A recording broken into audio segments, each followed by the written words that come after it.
Hello there, my name's George English. I'm the Director of Research Through People. So what we're going to talk about today is if you had an ancestor who fought in particularly the First World War, but any wars. And unfortunately a lot of people, of course, were killed during that sort of war. Now, particular aspects to researching our ancestors who went through this experience. So let's look at that in a bit more detail. And graphically, this is one of the worst photos I've seen. The Somme, of course, is just so well known as one of the most horrific battles in the whole of the Second World War. This is actually the second phase of the Somme, but look at this photo here. Look at the comment at the bottom. So much water that in fact people drowned while going into the attack. So our ancestors may have gone through this sort of thing. So we're researching this. What's involved in it? Where will we find the information? And most of the information is in the National Archives down at Kew, just outside London. And the three particular types of record that may help us. The service record, which has a lot of detail if it's survived, and we'll talk about some that haven't. Medal index cards. If you fought through the war, you got a medal. You may have got 3 medals, and those cards can be helpful. And then if the person was killed, the Commonwealth War Graves Commission has done a fantastic job, and they may have records that we can look at. So here are the National Archives. They have all sorts of records, particularly the First World War. That's what we're going to look at, but Second World War may be appropriate. It depends what your ancestor went through. Now, a service record, and here's a typical front sheet of a service record for William Barrett. So this gives the basic information you'd expect: name, address, age. A lot of people lied about their age if they were a teenager to get into the First World War.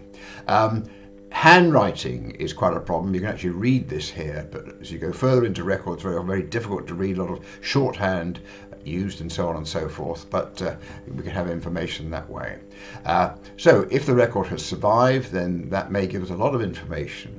It gives us things like the height, the colour of eyes, information you wouldn't normally get, next of kin, where they fought and if they were injured and so on and so forth. There may be details on that. Now, I said if it survived, the irony is that in the Second World War, the Germans bombed the building where the First World War records were held. There was fire, so a lot of the records were destroyed. Quite a lot of others were burnt. This expression, burnt records, and you can see here are some records that have partially survived, were on the edge of the fire or what have you. So in other words, some of the information was destroyed, but some has survived. We talk about medal cards. So here's a medal card for David Donald. Fairly brief information, but here we have the 3 medals that you may have got if you fought right through the world: the Victory, British and Star. Now, see, abbreviations, what do they mean? Well, we won't go into this particular one here. Theatre of War first served in France, date of first service 1915, so we get a bit of information about what happened there.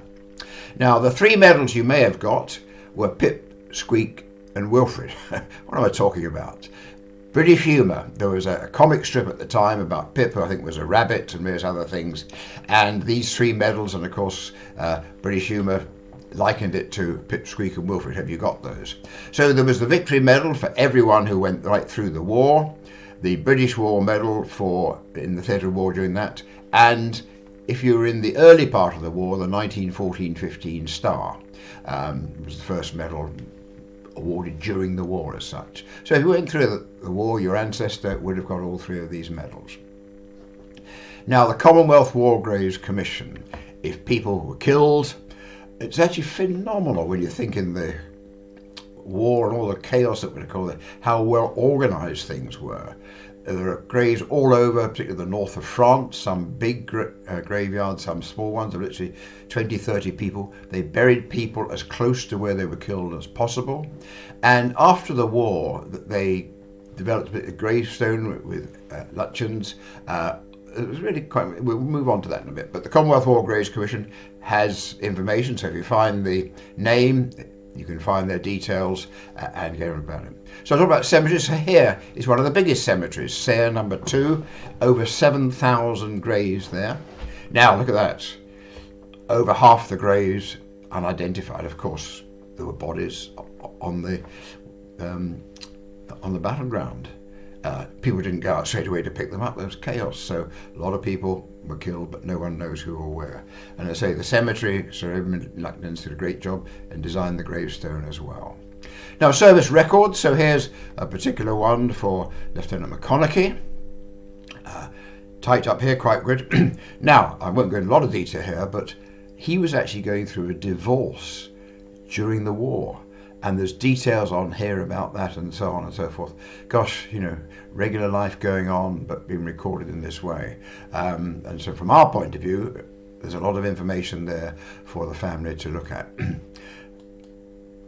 Another interesting one. So, of course, a war. Excuse me. There are war memorials all over the place. Now, in fact, this is a war memorial in Canada. And these people got in touch with us and said, look, we've got this Mr. Southgate. He's on our thing, but he's British. Can you find out about him? So we found out he was actually Samuel Southgate. He was in the Highland Light Infantry, actually recruited in England. And we did normal family history genealogy research. We found his birth there about 1885, and we found his mother's marriage in 1887. I won't go into detail, but it took a long time to find this. He was actually illegitimate, quite apart from the war and all the rest of it, etc. But we were eventually able to add those things together and add information. And in fact, he was in the Glasgow Tram Regiment. A lot of the cities formed their own regiments in the First World War. And in Glasgow, there is a transport museum. There's an old tram. And in that museum, the war memorial that Southgate was recorded on was actually in a building in Glasgow. Eventually got transferred to the Riverside Museum, and there we are. There's his name actually up in the Riverside Museum on the memorial. Now, a project we got involved in, a local church, in fact, came to us and said, look, we want to investigate the people who are on our war memorial, find out more about them. But a lot of people here are interested. They'd be good if you came and trained them and did some research with them and workshops and so on and so forth to help them find out how to do this for themselves. So the community was very much engaged in this. Of course, these were people whose descendants were still around now, but going back 100 years or so, and helped participate, create their own World War I family history book. Not only the names, but information about the people. So we did visits to archives, gave specialist advice and so on. Now, there is their war memorial, various names and so on. The gallant men of Fenwick. The regiments that they fought in, various abbreviations there. Now, I'm just going to pick out one little aspect of this that really hit me. The last census before the 1914 start of the First World War, the Great War as it was called, because there wasn't a Second World War then, was the 1911 census. So here was a family, Thomas Farquhar and family, farming just outside of Fenwick. And look down here, we've got him and his wife and 6 sons aged 18 to 4. 3 years later, the war starts. The 4 eldest boys go off to war, including the 13-year-old who's 16 then, but lied about his age, and 2 of them were killed. So there we are, life going on normally in 1911, war comes along and creates such a devastating impact. So if you're interested in this sort of thing, please get in touch. We've got all sorts of videos, videos about if your ancestors came from a particular place, like here we are, London, Glasgow, Ayrshire. Totally different dimension. Did you have famous ancestors or distant cousins? Taylor Swift is an 8th cousin of mine. She's never heard of me, but we made a video about that. Surnames are something very interesting. A lot of people get in touch about that. So we made surnames different in England, Scotland, Wales, Ireland. What can you expect if you ask us to research your family? Well, we've made a video about that, asking people to talk about their own personal experience. So please feel free to get in touch. There's the contact details there for the Research Through People website. Email me or us at info@researchthroughpeople. You can give me a ring on my mobile if you want. We have various packages and so on and so forth. Very much what we do, we listen to what you're trying to do. We go away and have a look for free, and we come back with the suggestions that we have for how to go about your research and how we can help you. Okay, many thanks.